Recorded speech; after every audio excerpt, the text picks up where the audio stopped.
to stop the epidemic at Mother Base.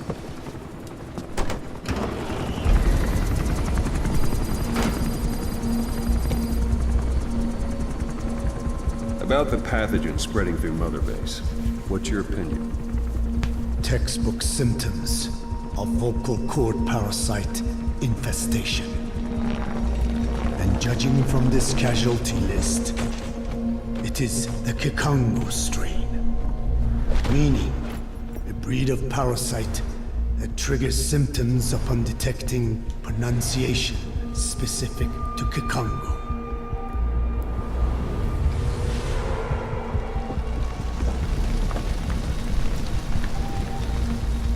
So how do we keep them from becoming symptomatic?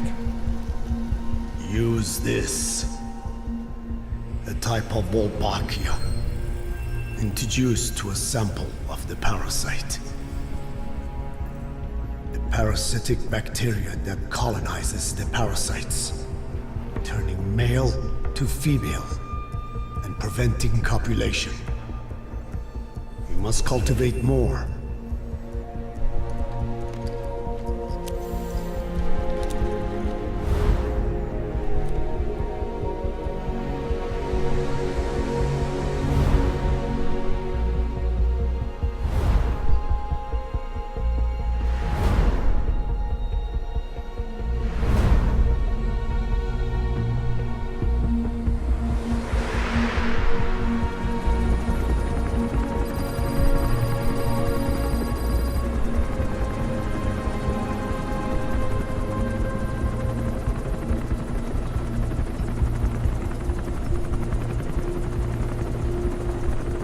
Thanks to Code Talker, we've managed to put a stop to any new vocal cord parasite infections. We couldn't save those already symptomatic, but everyone who survived has been released from the quarantine platform.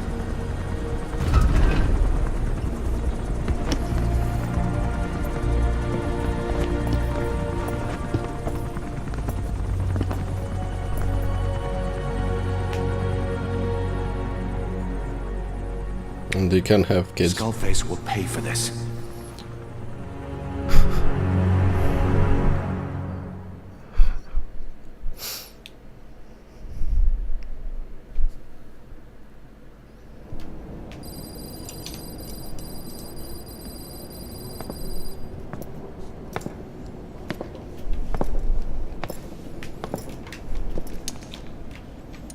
Again with the truth serum? What are those legs made of? Titanium? All the way to the femur.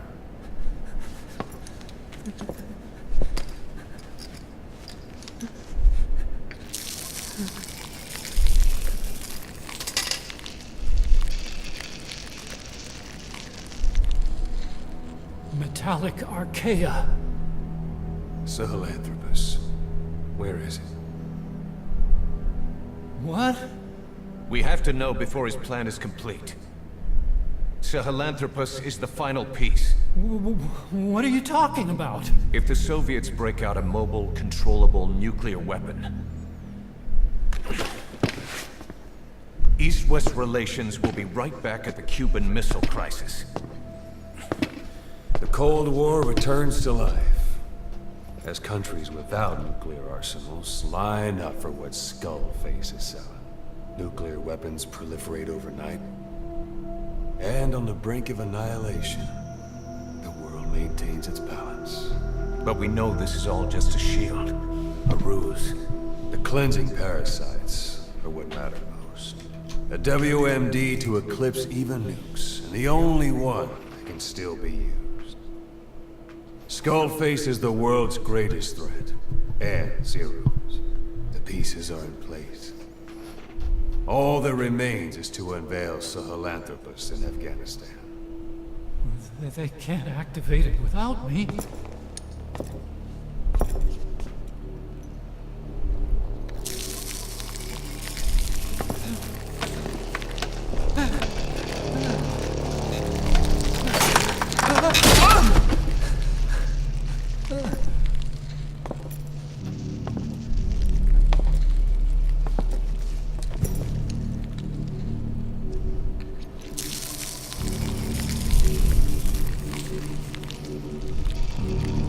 By the way, the needle is metallic, so what the fuck?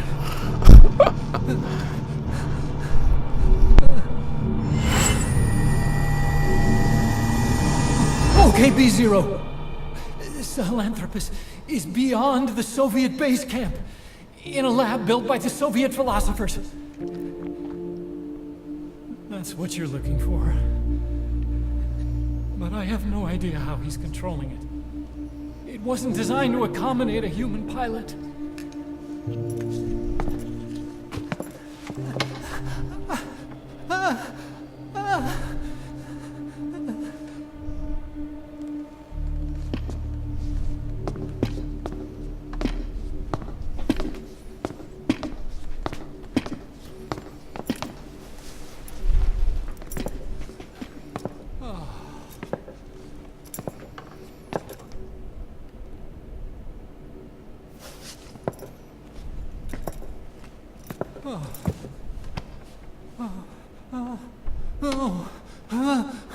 No! No! Wait!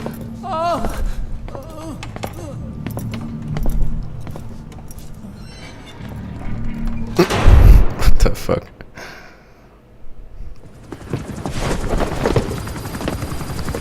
We got word from Afghanistan. Everyone at the Soviet base camp's dead. No sign of fighting. Parasites. Skullface's men then headed north. The target is OKB-0. That's where he'll activate Sahelanthropus. Unless we stop him, he'll go down in history a conquering victor. We can't let that happen. Wipe him out. Don't leave any trace of his existence. I'm gonna need backup on this one.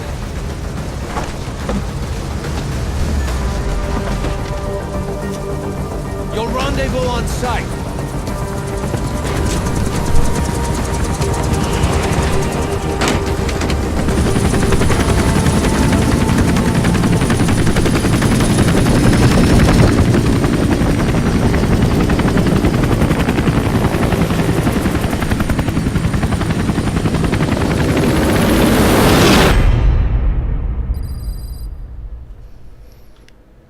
Yeah, to be continued next time. No matter how many times we talk to him, he just won't listen. He sees everything in terms of victory or defeat and still won't accept that you beat him. We're gonna have to put him in his place. Again. If you don't mind, come back to Mother Base and go another round with him. Look closely. Those are the symptoms of the infection on Mother Base. The blisters on the body were full of tiny worms. Parasite larvae, most likely. But we couldn't find any adults. It doesn't seem to mature in the body, like a spargatum. We don't know the root of infection, or what causes symptoms to develop. The infection rate, along with the number of dead, are both on the rise. If we don't find the cause, and soon... Boss, do you remember seeing these symptoms before? The bodies floating around in the oil facility, the bedridden test subjects at the Devil's House. This epidemic looks just like what we've seen on our hunt for Cypher. It could be a counterplay by Skullface. That's insane. You mean they weaponize parasites? Parasites as weapons. That definitely falls under the Biological Weapons Convention, but it's something the world would never see coming. And no one's ever developed a vaccine for parasites. So this is the weapon of mass destruction Cypher was working on in Africa. It may be. But if it is, how did the Yellowcake and Walker Gears fit in? There must be something bigger we're not seeing. Anyway, our priority now is to prevent more casualties. The medical team is studying the infection, but we can't treat anyone until we know the root cause. All we can do right now is halt the spread of infection.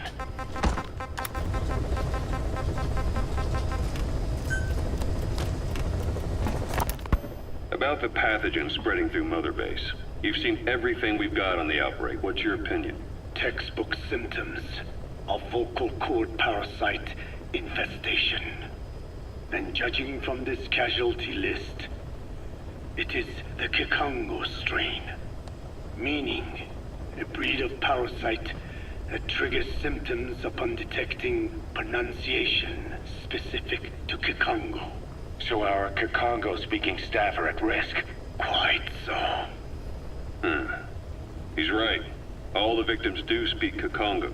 So they can survive if they just use another language? There is no guarantee. You're only dealing with the Kikongo strain. Other language strains may be present. You well know he was teaching them languages from all over the world. The Devil's House. Nzoya Badia Bulu.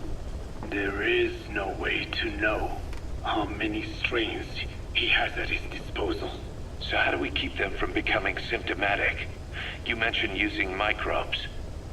Use this. A type of Wolbachia. Introduced to a sample of the parasite. Wolbachia? A parasitic bacteria that colonizes the parasites, turning male to female and preventing copulation. You must cultivate more. What have you done with the infected bodies? Cremated to stop the spread of infection. But we did keep a few for study. Good. Take this sample, grind it to a pulp, and introduce it to the larvae now nesting in the dead. The Wolbachia will multiply rapidly within those larvae. They're soldiers, not some petri dish. Conventional cultivation methods will take too long. Extract the Wolbachia from those larvae and vaccinate your men. Kikongo speakers first. This is the fastest, surest way. No one is to speak a word of Kikongo until the Wolbachia are safely inside them. I will instruct your medical staff in detail on site. You have the appropriate facilities. Yes, but do not worry. I made a pact with your Bete Holone on the honor of the Dene. I speak no lies. Keep an eye on him. Will do. Follow me. I'll take you to the medical team. Now, we must wait for the Wolbachia to multiply in the larvae. How is the disease transmitted? If it's carried by insects or rodents, then... There is no intermediate host. So... The vocal cord parasites lay their eggs in the larynx of the host. Most hatch and migrate to the lungs, but some are transported to the mouth through ciliary movement, mixing in with saliva. Saliva. Droplet transmission. Sneezing, coughing. Any food or water containing infected saliva. It would spread fast. Indeed. And when the larvae migrate to the lungs, symptoms can resemble the early stages of a cold, making it easy to infect others. Meaning a simple conversation would be enough to pass it on. All right, so what happens after the larvae migrate to the lungs? It is as I said before. They mature by feeding on alveolar tissue. It is only then that noticeable symptoms appear in the host. And by that point, it's too late. He's infected everyone else. It's one hell of a weapon you've created. That is what Blag Ana wanted. Something that would spread easily. In truth, he's not the reason. But we will discuss that another time. The Wolbachia have multiplied. We're preparing to extract them and begin vaccinating. But is this really the only way? Sure, it'll prevent infection, but the cost? You would rather remove their vocal cords? No. Tactical communication's the linchpin of what we do. What if we were to ban the use of Kikongo? Insufficient. First, there's no guarantee that only the Kikongo strain is here. Second, there is the matter of how the parasites lay their eggs. Before they can copulate, they must be exposed to the pronunciation of a specific language for a period of time, like a container filling with water. but the duration between when the container is full and when the copulation actually begins varies from case to case. In other words, even if the infected stop speaking as a countermeasure, it may already be too late. The only true solution is to prevent copulation through the Wolbachia, or by physically removing the affected tissue. Do any anti-parasitics work? It sounds as though you have already tried. Yeah. We tried every one there is, and nothing. I have yet to find a medicine that can remove the parasites. At best, it temporarily covers their ears. Why is that? Because the parasites are companions to us. To remove them inevitably harms the host. Companions? More than you think. And this is why the human immune system cannot eliminate them. We've inoculated the staff with Wolbachia to keep them from becoming symptomatic. That should also contain the infection. How did this happen in the first place? It has to have been a Cypher spy within our ranks. If this is so, then why the Kakongo strain? If their intent was to wipe you out. Skullface said the remaining English parasite was close to the boss. If this latest strain was his doing, he wouldn't have tipped his hand. It is possible someone brought eggs onto the base without knowing. Stuck to their shoes, clothing. Now that makes the most sense to me. And where did the eggs come from? You mentioned that your boss visited Nzoya Badiopulu. Sure, but his gear's disinfected immediately upon return. Then he was not the carrier. And not just the boss. All staff dispatched to high-risk regions were quarantined on the flight back. When the symptoms first appeared, we checked and disinfected all equipment used up to that point. Any and all prisoners, soldiers, materials, and animals extracted during missions were also quarantined. So, that just leaves... I have seen children around here. Where are they from? All over. Some were being held hostage at a mine. Then there were the troublemakers at Bwala Yamasa. Bwala Yamasa? Yeah. Their clothes, their things. Did you burn them? They're just kids. We couldn't... And besides, not one of them's shown symptoms. The parasites don't infect prepubescent hosts. Their vocal cords are not fully developed. Well, if infection doesn't occur in children... It is possible they carried eggs on their clothes, and the infection spread from them. Check the kid's stuff. I doubt there is any trace left by now. But if there is, some of those kids must be close to hitting puberty. How could we have missed this? The name Bwala Yamasa got quite a reaction from you. I'm guessing the Kakongo strain was released in that village. Cypher used that region to experiment with vocal cord parasite transmission. The Kakongo strain.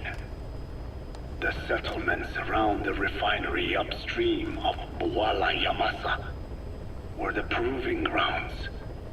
They would infect one villager, then record transmission speed.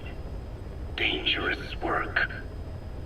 If they failed to contain the infection, it would slip into the surrounding regions. At which point the world found out about the parasites, making them useless as a weapon. Incredible they'd risk such a thing. The test site was densely populated too. A terrible place for such experiments.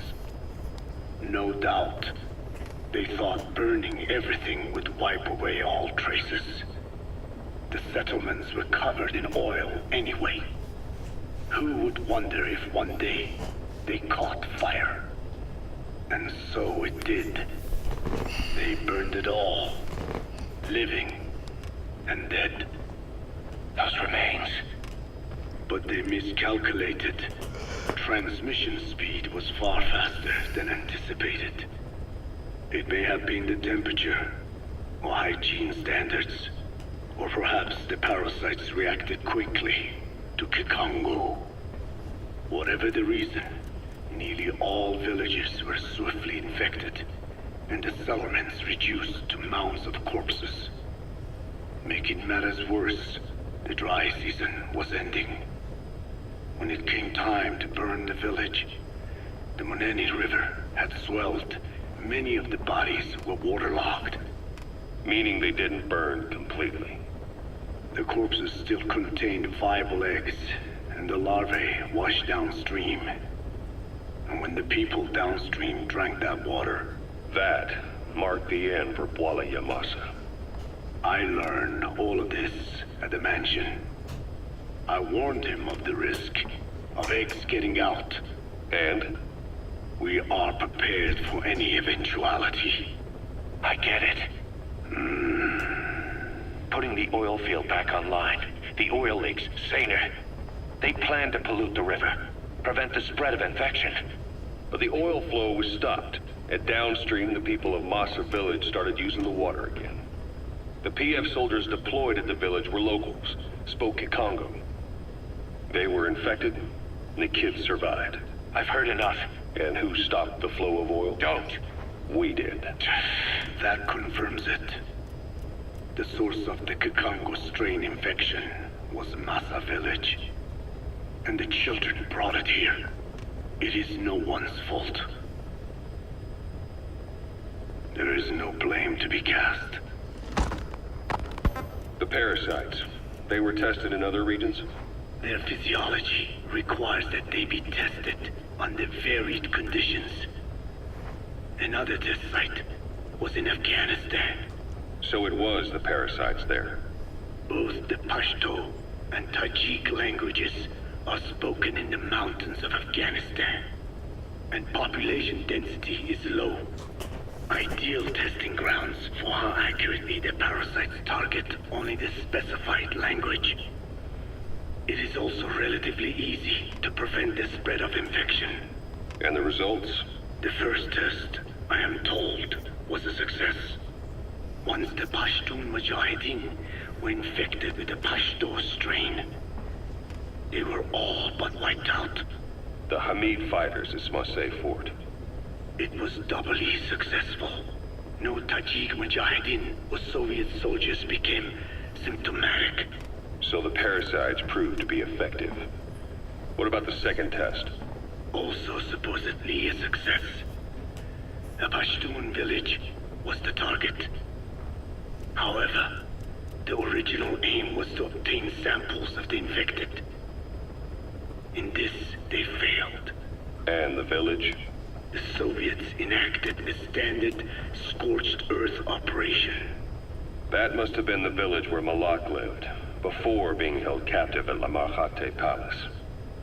Having had more time to think on it, the details shared with me may have been false. They are madmen who would do anything to cover up the truth. They certainly seem to like tossing their problems in the fire. As a boy, Skullface's life went up in flames. Perhaps that is what fuels his fixation with fire. Your Wolbachia stopped the infection all right, but I still don't get it. How can a few bacteria change males to females? I know they're only bugs, but... It is not such a rare thing in the natural world. Many insects and nematodes are infected with Wolbachia. But why? They nest in the cell cytoplasm of the host, even in the egg cells, with the result that the offspring are born infected. Mother-to-child transmission. However, Wolbachia cannot nest in sperm because they do not have cytoplasm. So even a successful infection of a male ends after a single generation. This means the Wolbachia must resort to maximizing the population of infected females. Sounds like an ethnic cleansing campaign on a tiny scale. Gender change from male to female is their survival tactic. So more females means more Wolbachia carriers, so it can keep thriving in the following generations. But the parasites in a human host are supposed to be a mating pair. If there's no male, there'll be no offspring at all. It's killing itself. Slow down. This tactic is intended for environments where a single male can copulate with multiple females. Originally, the Wolbachia did not infect the vocal cord parasites. I created a mutated strain, modifying the Wolbachia so that it could infect monogamous pairs. The Wolbachia's greatest multiplying tactic, the male-to-female change, worked against itself in the monogamous parasites. Just as you said. Then, I performed repeated selection of Wolbachia strains until I achieved 100% certainty of male-to-female conversion. Creating female-female pairs, unable to reproduce. And you say the Wolbachia affects the host of the host, that is, us, cutting off our means to reproduce? It is almost certain. Of course, we will not turn female. After all, mammals possess no natural gender-changing function. But some Wolbachia strains can cause cytoplasmic incompatibility in the host. Is that some cell deformity? Put simply, it means the altered sperm of infected males kill the female's egg on contact. And that's happened to us? Yes. And yet, what occurs in humans is not just simple CI. To date, there are no cases of Wolbachia affecting humans. The fact that this strain causes this effect, is it the vocal cord parasite's affinity with humans? I do not know enough to say for sure.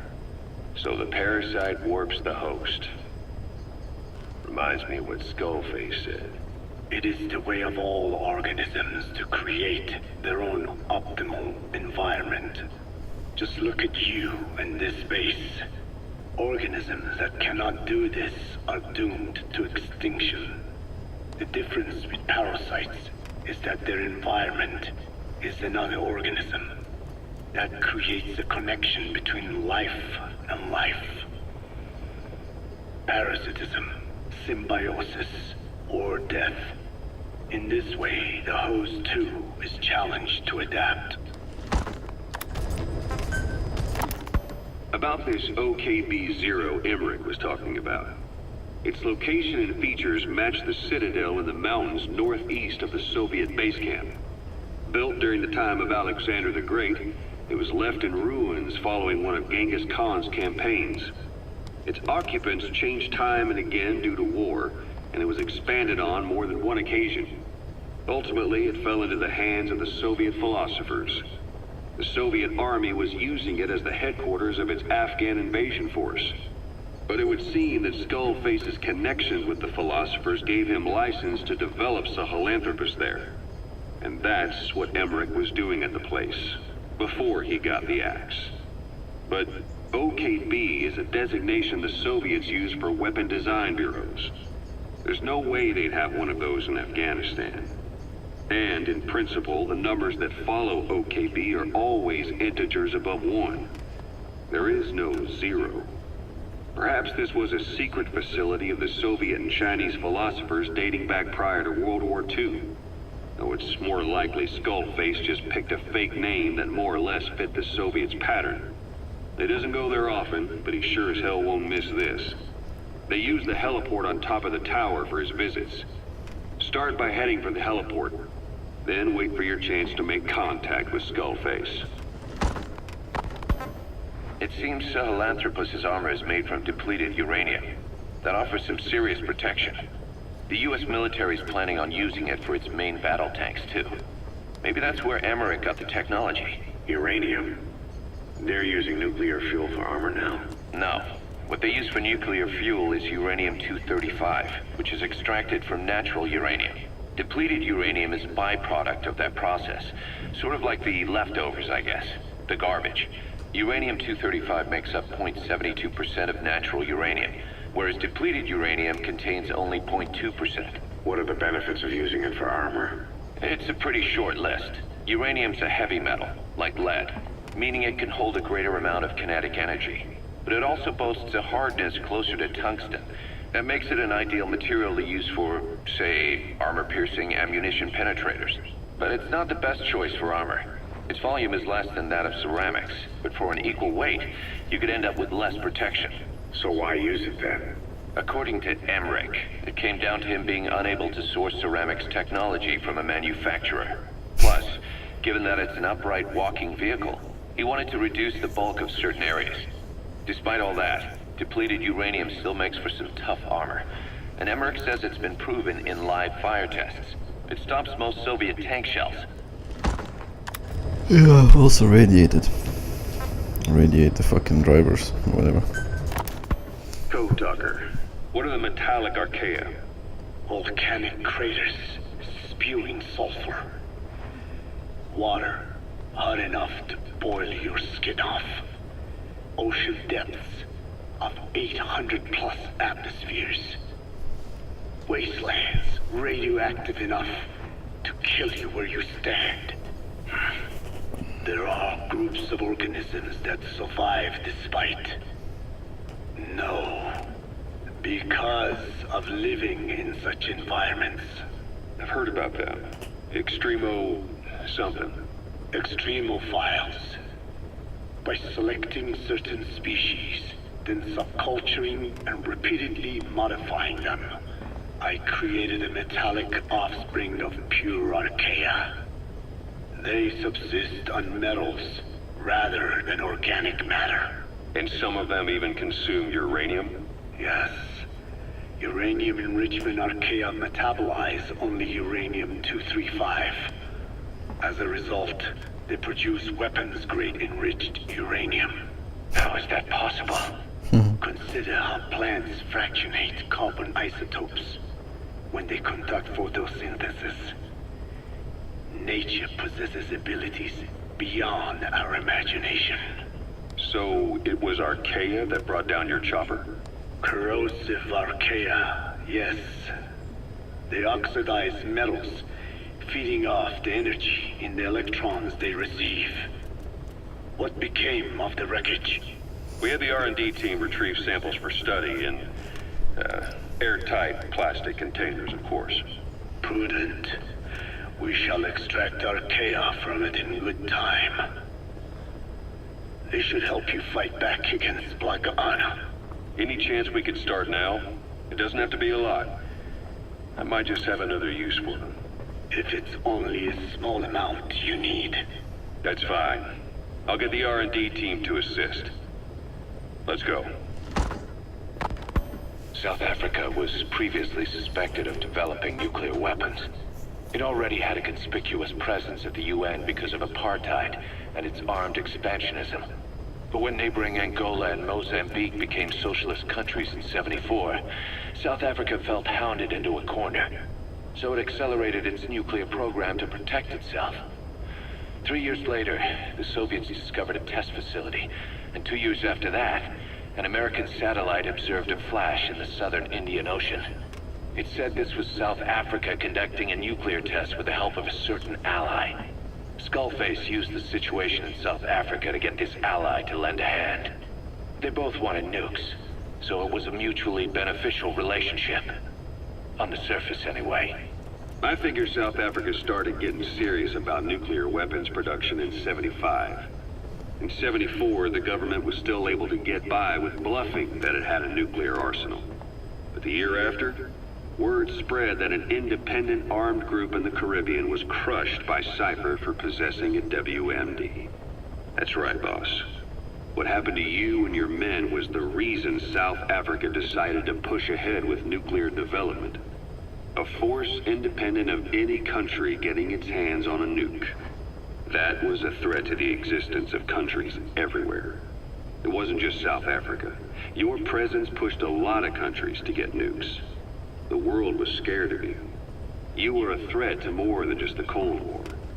If nations are gears in a machine, you had the power to smash them loose and watch the whole world grind to a halt.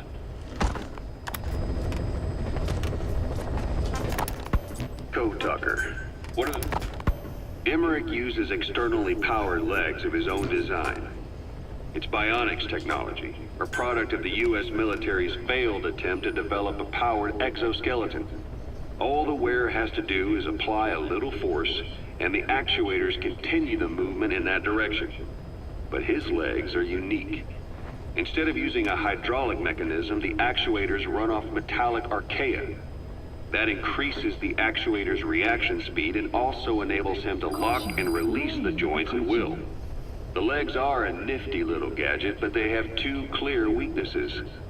First, they're dependent on external power, maybe because he built them knowing he couldn't leave his lab. There's no internal battery. That's why they won't work if they aren't plugged in. Second, and this is more than just a weakness, the legs are directly connected to his bones. Could be to minimize signal loss in the order's output to the legs and the drive response from them. Either way, Emmerich has used bolts to attach load-bearing parts directly to his femurs, probably by mimicking surgical treatment for compound fractures and the like. But the end result is those legs and his body are fused together, and that appears to be how he's able to move them so precisely. But that also means that any shock to the legs would be delivered right to his bones by way of those bolts. The same is true if he encounters the corrosive metallic archaea. If the corrosive archaea ate into the exposed bolts, they'd reach the endoskeleton parts and eat through them too in the blink of an eye. The doctor's bones are full of holes to accommodate all the bolts. They're like sponges. If he were to lose the reinforcing parts, even the tiniest bit of force or weight would snap his bones. So when I dangled those corrosive metallic archaea in front of him, he realized straight away what would happen. Life wouldn't be worth living if he lost those legs of his. I'd bet that is what the doctor fears the most. I just helped him imagine what it would be like. Thanks to that, I got the information we needed without either of us getting hurt. You know how he is. He's probably already over the shock. The better you know your adversary, the easier it is for you to get information from them. And vice versa. Okay, right, let's do a side mission. Haven't done those in a while. Select a landing zone.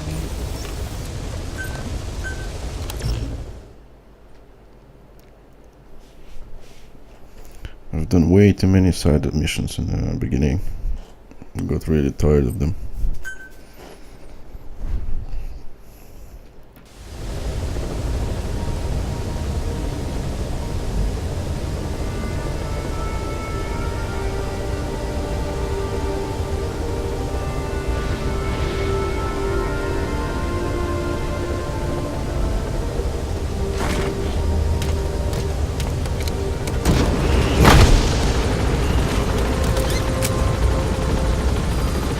Mission list updated.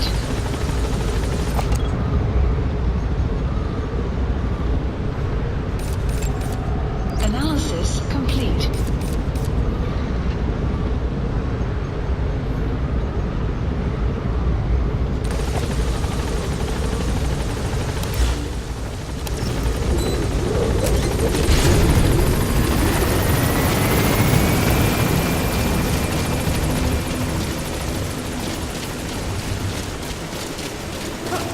No bastard.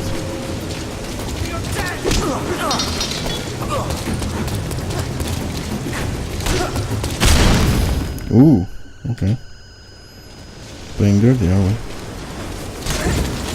Holy shit. Ah, I'm on fire! Stop, drop and roll. You're a bust.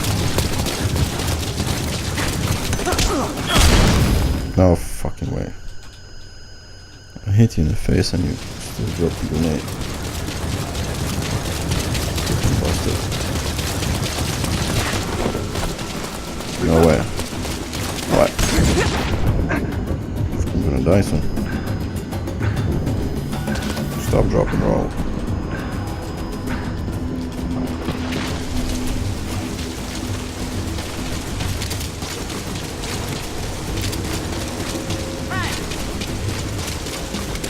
I'll get you, you little bastard.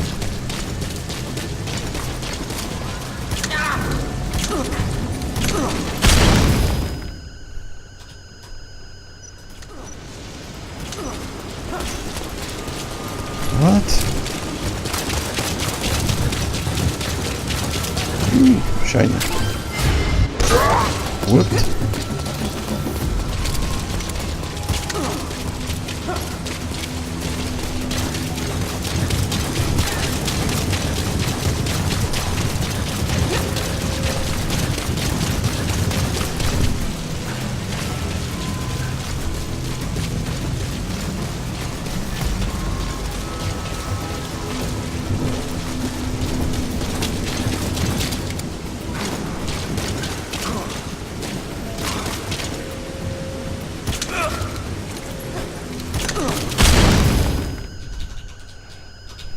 Why does he stop? Come on.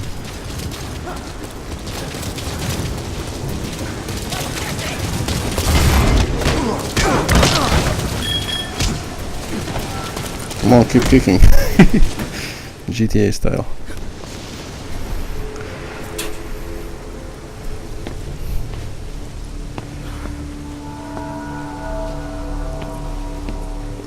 Some sick relationship here. You're not my daddy. I'm not accepting you. Look at him walk. What the fuck?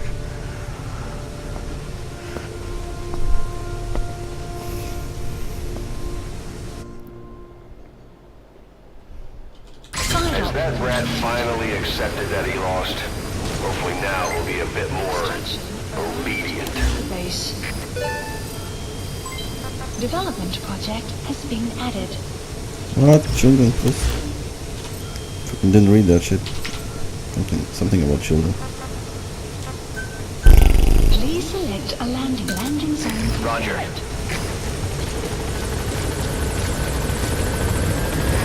This is Pequod. Arriving shortly at LZ.